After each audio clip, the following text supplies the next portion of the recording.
Hey, Byte-Line family, it's Nazanin. Welcome back to the channel where we connect the dots on all the tech that's shaping our world. Today, we are diving into what is, without a doubt, the most powerful and definitely the most controversial AI launch we have ever seen.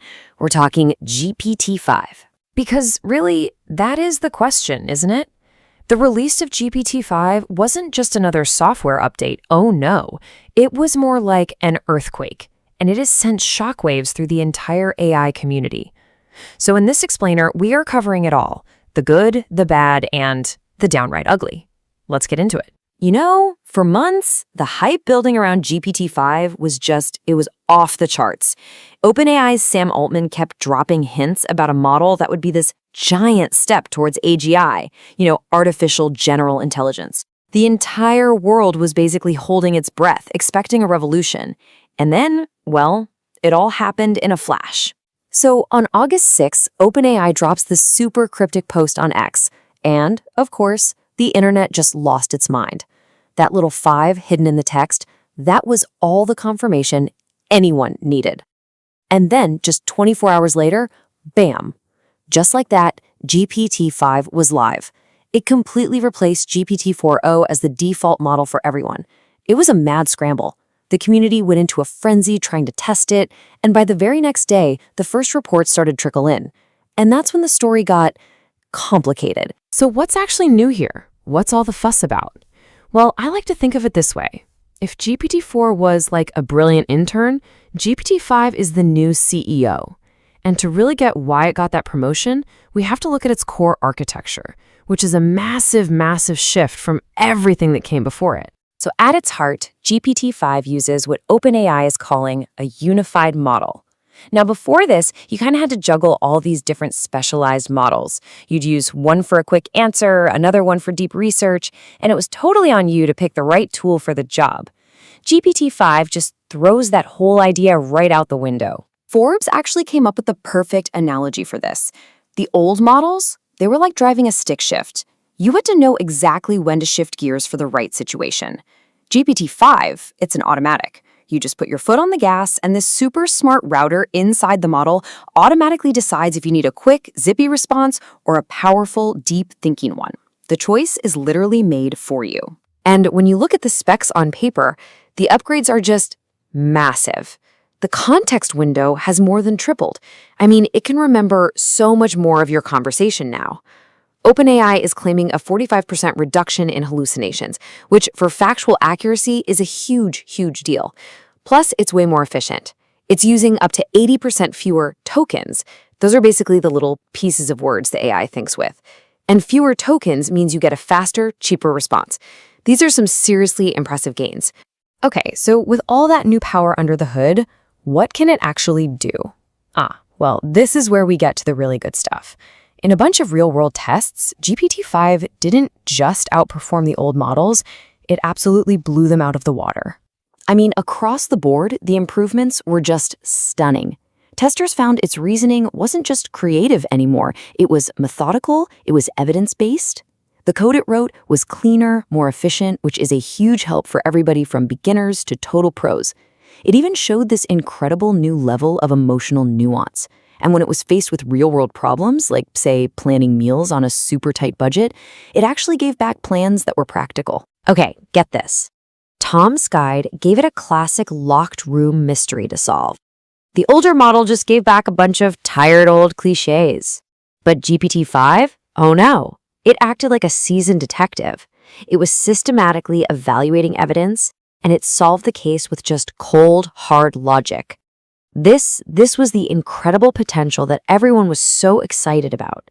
But that's not the whole story, not even close. Because almost the second it launched, the community response it split right down the middle.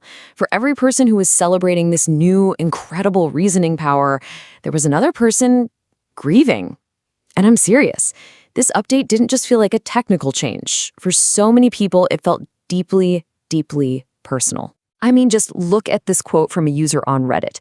It perfectly captures the raw emotion that just flooded forums online. People felt this genuine sense of loss.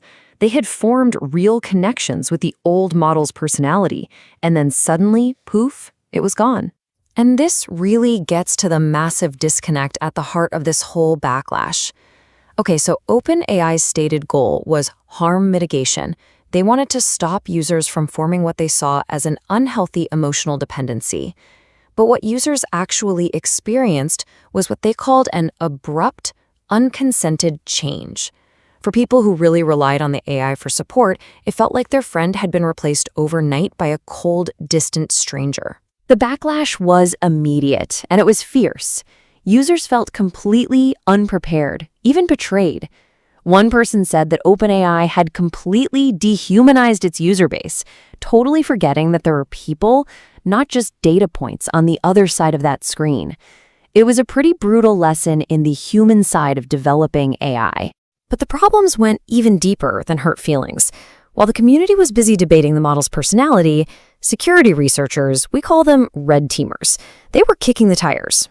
And what they found was genuinely alarming. It turns out the very same things that made GPT-5 so powerful also opened up brand new ways to exploit it.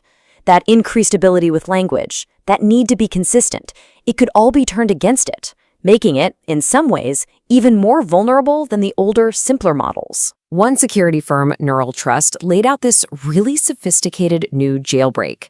Now, this isn't just one single bad prompt. It's a careful, crafted conversation.